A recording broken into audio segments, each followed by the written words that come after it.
Olá a todos, estamos de volta aqui no canal para falar um pouquinho sobre progressão geométrica PG. O que é uma progressão geométrica? Na verdade, nada mais é que uma sequência de números não nulos, né, que vai aumentando, vai diminuindo, vai se mantendo de acordo com uma constante chamada de razão. Diferente da progressão aritmética, a razão agora é identificada pela letra Q minúscula do nosso alfabeto. Então aqui nós temos alguns exemplos de progressão geométrica. A primeira, nós temos 1, 3, 9, 27. Assim como a PA, nós temos o primeiro termo considerado A1, segundo termo considerado A2, terceiro termo A3, A4 e assim sucessivamente até o nosso enésimo termo.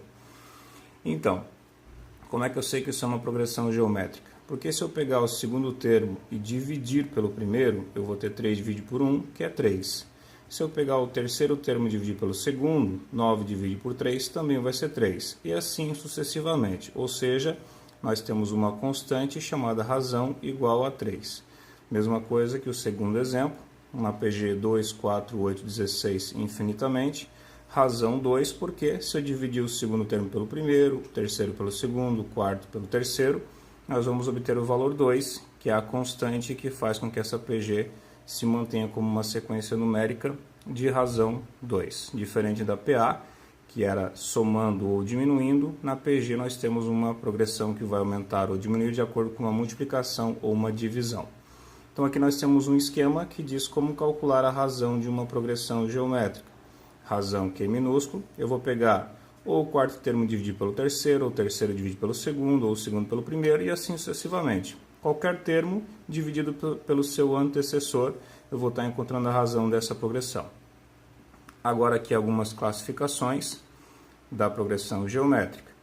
Uma classificação PG crescente. O que é crescente? Quando vai aumentando, né? 1, 3, 9, 27.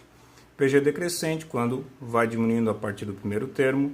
A PG chamada estacionária, que é diferente um pouco da progressão aritmética que falava em PG constante, que mantém sempre o mesmo valor, 7, 7, 7, 7, ou seja, a razão dessa progressão quando se fala estacionária vai ser sempre 1, porque se eu pegar o segundo e dividir pelo primeiro, o terceiro pelo segundo, eu vou encontrar sempre razão igual a 1. E nós temos uma classificação diferente da PA aqui, que é a PG alternante. O que é uma PG alternante? Vai ser sempre o primeiro termo ou positivo ou negativo, e sucessivamente nós vamos ter termos alternando entre positivo e negativo. Então nós temos o primeiro negativo, o segundo positivo, o terceiro negativo. Isso acontece quando a razão é menor que zero, ou seja, quando a razão é negativa. Então, se eu pegar aqui o segundo e dividir pelo primeiro, 4 divide por menos 2, eu vou ter menos 2. Ou menos 8 divide por 4, eu também tenho menos 2. E assim sucessivamente, razão negativa menor que zero, classificamos como PG alternante. Aqui então nós temos agora alguns exemplos para calcular a razão de uma progressão geométrica. Bom, nós temos uma progressão fracionária, o primeiro termo é 1/3, o segundo termo 1/6, 1/12, 1/24. E para calcular a razão, nós vamos seguir aquele esquema lá de cima. Eu vou pegar o quarto dividido pelo terceiro, tanto faz aqui a ordem que eu quiser pegar. Posso pegar o quarto pelo terceiro, o terceiro pelo segundo.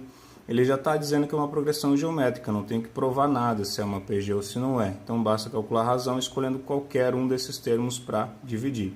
Então se eu pegar, por exemplo, o segundo, que é 1/6, e dividir pelo primeiro, que é 1/3, nós vamos ter uma divisão de frações. Aí nós temos que recordar as propriedades de divisão de frações.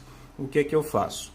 Uma das formas é manter a primeira fração, inverter a segunda e multiplicar as duas. É uma das formas de calcular. Nós vamos ter então 1 vezes 3, que é 3, e 6 vezes 1, que é 6.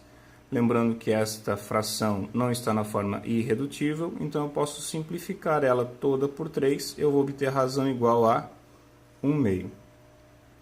Se eu pegasse um outro termo para dividir pelo seu antecessor, por exemplo, se eu pegar o terceiro e dividir pelo segundo, vai dar certo? Obviamente.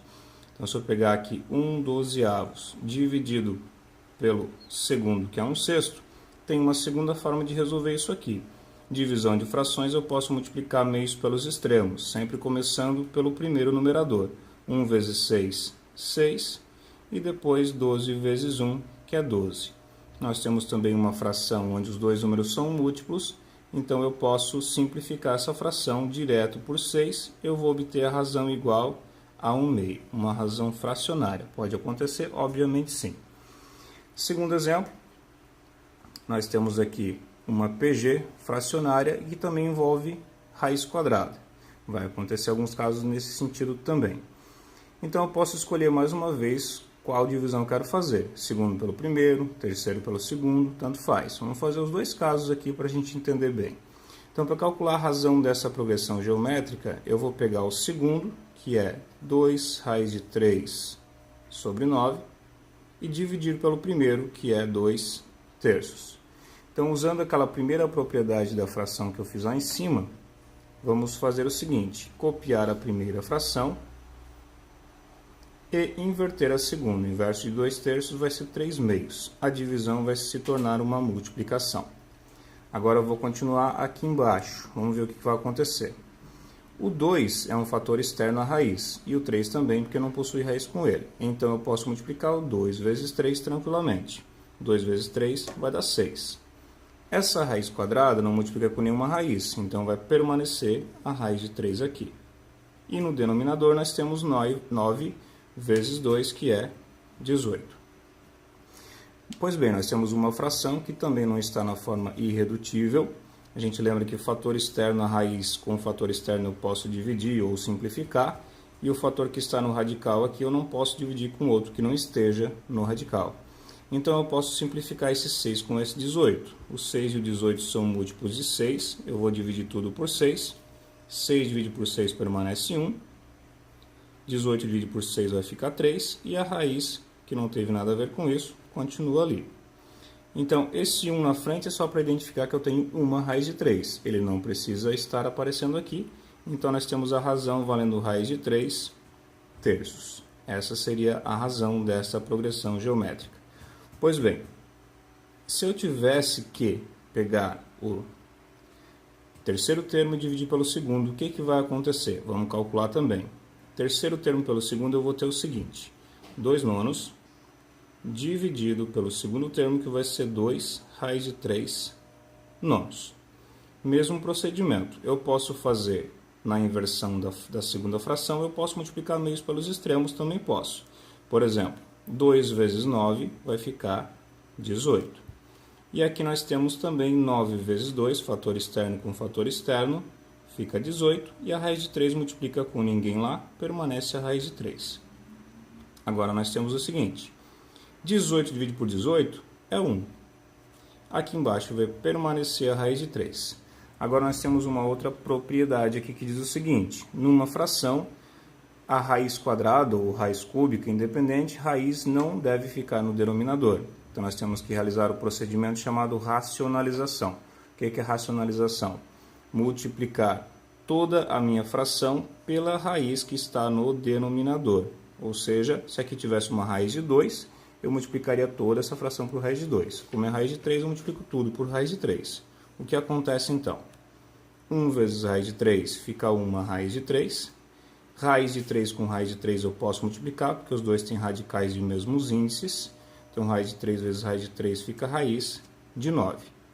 Nesse caso, eu tenho raiz de 3 no numerador e raiz de 9, uma raiz quadrada exata, fica 3. Então, encontramos a mesma razão, obviamente, quando nós calculamos a divisão tanto do terceiro pelo segundo, quanto do segundo pelo primeiro. Essa aula de hoje, obrigado por quem está assistindo. Se inscreva no canal e ative o sino para obter novas atualizações. Até a próxima aula.